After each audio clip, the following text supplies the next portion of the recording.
ստեղծողից դու դառնում ես ավելի շատ ղեկավարող կամ process-ը կառավարող։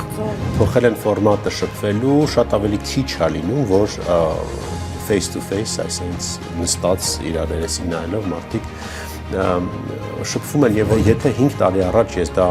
պահանջում եի, որ ուսանողները ինքնուրույն գրեն, ապա այսօր ես իմ հանձնարարությունը փոխել եմ, դարձրել եմ համագործակցեք AI-ի հետ։ Այսինքն գիտեմ մեկը, որ իրանք AI-ով են գրելու։ Ինչ է նշանակում ես լավ հաղորդակցող։ Իհարկե բնավորությունը